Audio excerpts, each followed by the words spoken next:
नमस्कार दोस्तों, Patel study IQ जी के यूट्यूब चैनल पे आपका स्वागत है। मैं Doyla Guruji, GK GS expert, general science, SSC GD के जितने भी प्रीवियस ईयर के क्वेश्चंस बने हैं वो आपको इस वीडियो में लेकर आया हूं।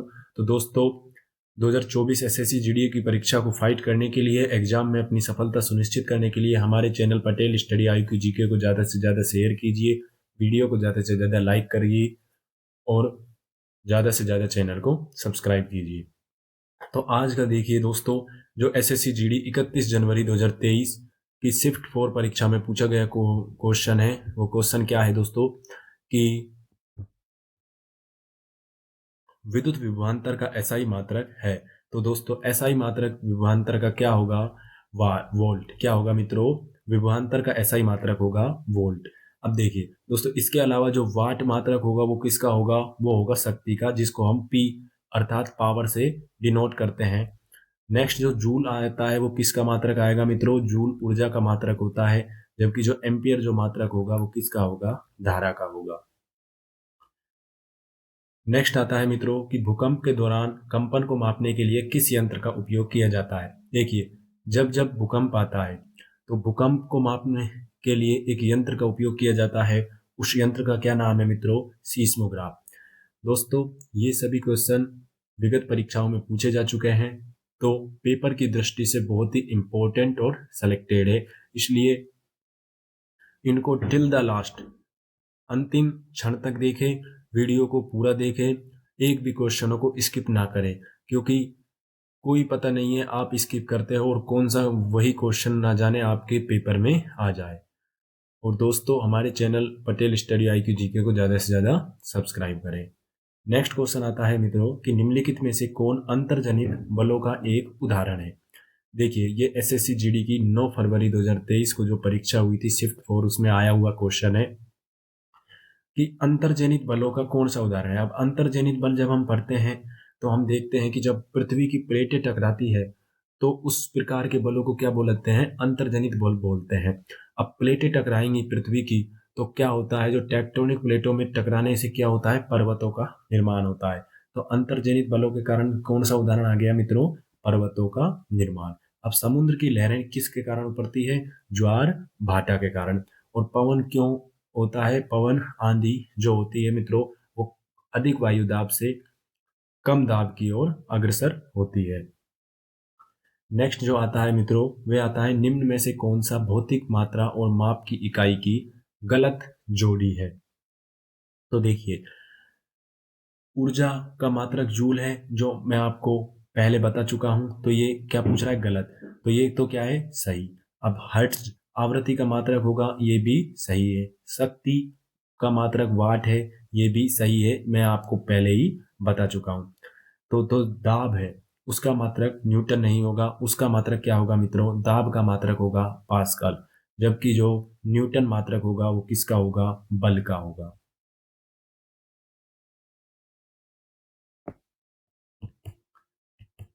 नेक्स्ट जो मित्रों क्वेश्चन आता है वो आता है कि शक्ति ऊर्जा का सर्वाधिक दृश्य रूप है, जिसे प्राय आधुनिक सभ्यता में प्रगति से पहचाना जाता है। सामान्यतः उसे क्या कहा जाता है? तो शक्ति को क्या कहा जाता है दोस्तों? बिजली। क्या कहा जाता है मित्रों? शक्ति को बिजली भी जाना जाता है। नेक्स्ट क्वेश्चन आता है मित्रों, इस सर्व निम्नलिखित में से किस नियम के अनुसार विद्युत धारा द्वारा उत्पन्न ऊष्मा चालक के प्रतिरोध धारा के वर्ग और उसके प्रवाहित होने के समय के समानुपाती होती है?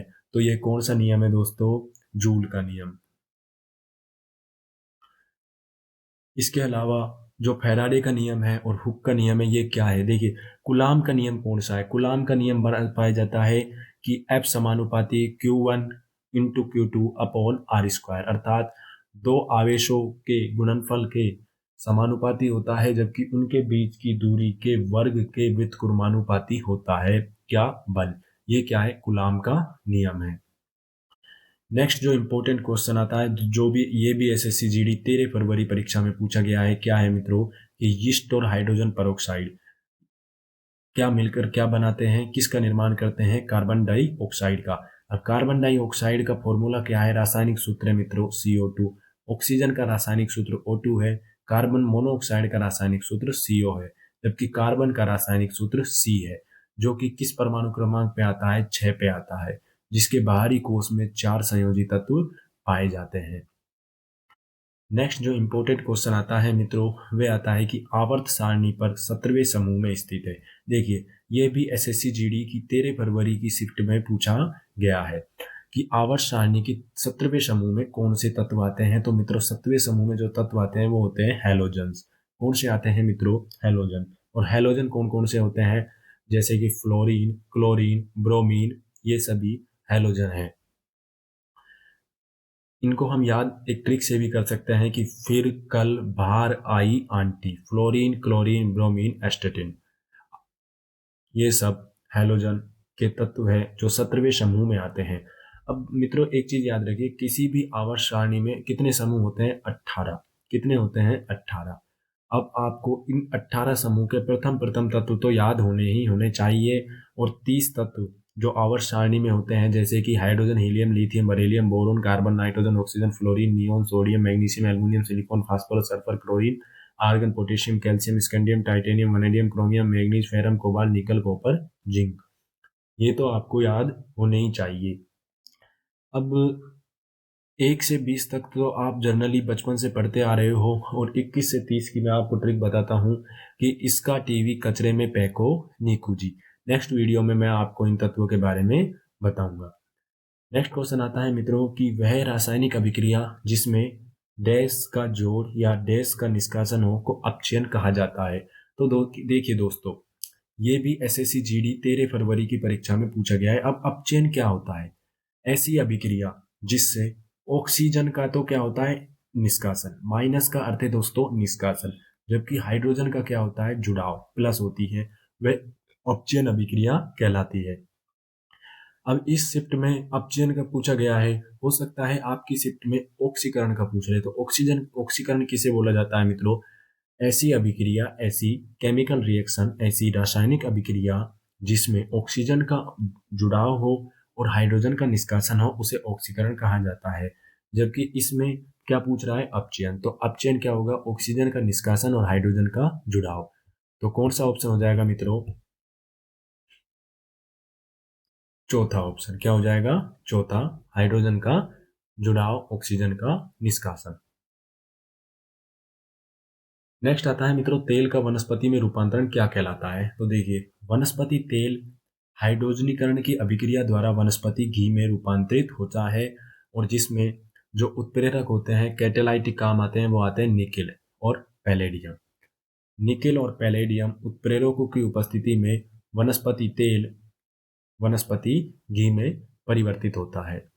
नेक्स्ट आता है मित्रों कि ठोस कार्बन डाइऑक्साइड को सामान्यतः क्या कहा जाता है। तो क्या कहा जाता है मित्रों? ठोस कार्बन डाइऑक्साइड को शुष्क बर्फ, ड्राई आइस कहा जाता है। भारी जल, अब भारी जल किसे कहा जाता है दोस्तों? भारी जल कहा जाता है D2O को।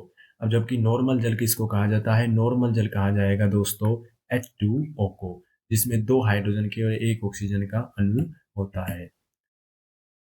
एक बात हमेशा याद रखिए दोस्तों, इन क्वेश्चनों को आप जितना धीरे देखेंगे और बार बार देखेंगे उतने ही फायदे में रहोगे, क्योंकि एक बार में आप फास्ट स्पीड में देखोगे तो हो सकता है आपको उस टाइम तो याद हो जाए, लेकिन आज से 7 दिन बाद, 10 दिन बाद, या आपके पेपर के समय आप इन क्वेश्चनों को भूल सकते हो। तो जितनी ज़्यादा बार आप इनका रिवीजन करोगे उतने ही सही रहोगे। और यदि आप इनको नोट डाउन करके याद करते हो तो वो तो सोने पे सुहागा है, वो तो सबसे बेस्ट तरीका है। और मैं गारंटी के साथ कहता हूँ, मैं जो भी आपको जीएस जी के पढ़ाऊंगा, यदि आपने उसकी सभी वीडियोस देख ली, सभी क्लासेस ले ली, तो आपके जीके जीएस के 90% क्वेश्चन उनमें से जरूर आ जाएंगे। और कोई ऐसा टीचर नहीं है दोस्तों, कोई ऐसी बुक नहीं बनी जो 100% क्वेश्चन आपको दिला सके, और कोई ऐसा स्टूडेंट नहीं है जो 100% क्वेश्चन किसी भी पेपर में सोल्व कर सकेगा, खासकर जब पेपरों में नेगेटिव मार्किंग होती है। नेक्स्ट क्वेश्चन आता है मित्रों कि ऐसे तत्व की पहचान करें जो तीसरे आवर्त से संबंधित नहीं है। अब देखिए, तीसरे आवर्त से संबंधित नहीं है, तो अब तीसरा आवर्त, अब पहला आवर्त वाला कौन सा होता है मित्रों? जो हाइड्रोजन वाला होता है, दूसरा लिथियम वाला आवर्त होता है, तीसरा होता है सोडियम वाला। अब हमको पता है हाइड्रोजन वाले में दो तत्व होते हैं। लिथियम वाला कितने कितने नंबर से शुरू होता है? तीसरे से। और सोडियम वाला 11 नंबर से शुरू होता है। तो अब जो ब्रोमीन है वो कौन सा तत्व है?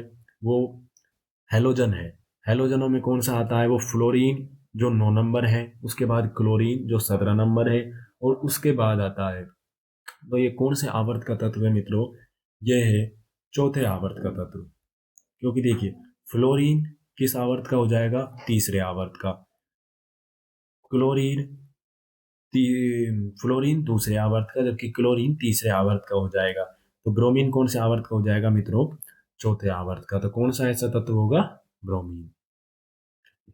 नेक्स्ट क्वेश्चन आता है मित्रों कि ह्यूमस एक गहरे रंग का अक्रिस्टलीय पदार्थ है। यह किस प्रक्रिया के परिणाम स्वरूप बनता है? तो मित्रों किसके अनुसार बनता है? ह्यूमिसी भवन, ह्यूमिफिकेशन। नेक्स्ट आता है दोस्तों कि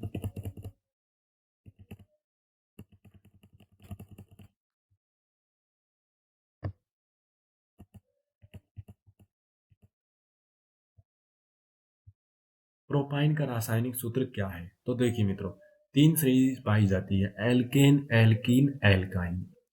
अब ये क्या है? प्रोपाइन यानी एल्काइन। अब एल्केन का रासायनिक सूत्र किसी भी सीरीज का बनाने का तरीका है CnH2n+2। क्या होगा मित्रों? एल्केन का CnH2n+2, एल्कीन का CnH2n, और एल्काइन का CnH2n-2। अब C क्या है? C कार्बन है, H क्या है? हाइड्रोजन है, और N क्या है? नंबर ऑफ कार्बन है। अब तत्व कैसे पाए जाते हैं? देखिए, किसी भी IUPAC नोमेनक्लेचर में जब तत्वों का नामकरण करते हैं तो हम देखते हैं मैथ, एथ, प्रोप, ब्यूट, पेंट, इस प्रकार के तत्व पाए जाते हैं। ये 5 तक के तत्व है: मैथ, एथ, प्रोप, ब्यूट और पेंट। अब जब इसमें एल्केन की सीरीज बनाते हैं तो क्या हो जाएगा? मैथेन, एथेन, प्रोपेन, ब्यूटेन और पेंटेन। लेकिन ये क्या पूछ रहा है? प्रोपाइन। ये किसने नंबर पे आएगा? मैथ, एथ, प्रोप, यानी तीसरे नंबर की एल्काइन सीरीज। और तीसरे नंबर का एल्काइनों का सूत्र क्या है? CnH2n-2। तो 3 नंबर पे C3H6, और -2 जाएगा तो क्या आ जाएगा? C3H4। तो प्रोपाइन का रासायनिक सूत्र किस प्रकार हमने रासायनिक सूत्र निकाला है, इसी प्रकार हम प्रोपेन का, प्रोपीन का, या ब्यूटेन का, ब्यूटीन का, ब्यूटाइन का, पेंटेन का, पेंटीन का, पेंटाइन का, मैथेन का, मैथीन का, मैथाइन का, एथेन का, एथीन का, एथाइन का, मतलब किसी भी तत्व का तीनों सीरीज का रासायनिक सूत्र निकाल सकते हैं। नेक्स्ट जो क्वेश्चन आता है वो आता है मित्रों, लेंथेनाइड्स कितने तत्वों की एक श्रृंखला है? तो लेंथेनाइड्स कितने तत्वों की श्रृंखला होगी दोस्तों? 15 तत्वों की। कितने की होगी दोस्तों? 15 की। नेक्स्ट आता है मित्रों कि सिलिकॉन ऑक्साइड डाइऑक्साइड यानी SiO2 का सामान्य नाम क्या है? तो SiO2 का सामान्य नाम होगा क्वार्ट्ज। सिलिकॉन डाइऑक्साइड में सिलिकॉन का एक जबकि ऑक्सीजन के 2 परमाणु होते हैं।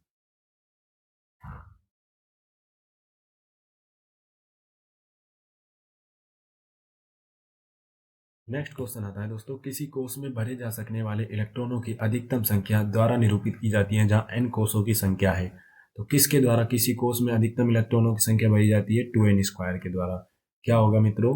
2n²। ये आपको रट लेना है कि किसी कोष में भरे जाने वाले इलेक्ट्रॉनों की अधिकतम संख्या 2n² होगी, जहाँ n क्या है? कोषों की संख्या।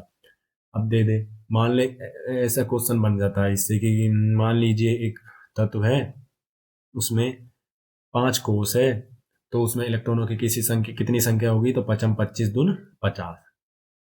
तो ऐसे भी क्वेश्चन पूछ सकता है।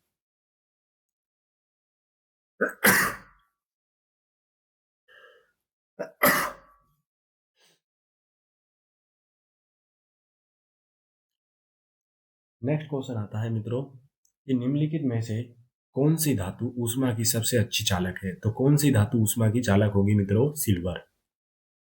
सिल्वर विद्युत की और ऊष्मा की सबसे अच्छी चालक धातु है।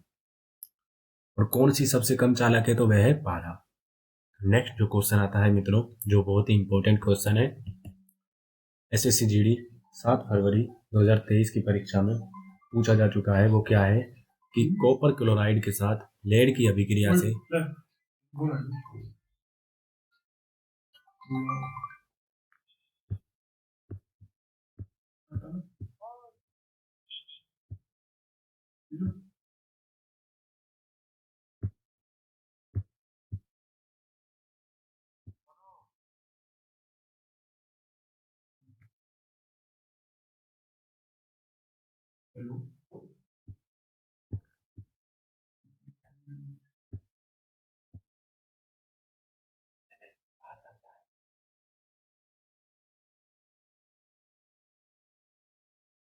नेक्स्ट क्वेश्चन क्या आता है दोस्तों कि कॉपर क्लोराइड, जिसे क्या बोला जाता है, CuCl2, की लेड की अभिक्रिया, लेड अर्थात क्या होता है मित्रों, Pb, से कौन से उत्पाद निर्मित होते हैं।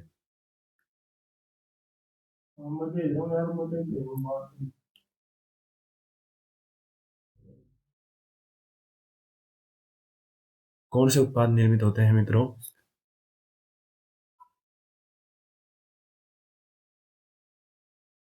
लेड क्लोराइड और कॉपर।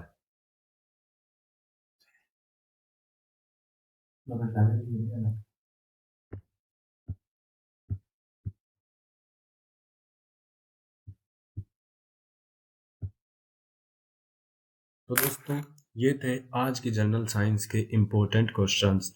बाकी के जितने भी इम्पोर्टेंट क्वेश्चंस जनरल साइंस के पूछे जा चुके हैं, वो हम आपको नेक्स्ट वीडियो में सोल्व कराएंगे।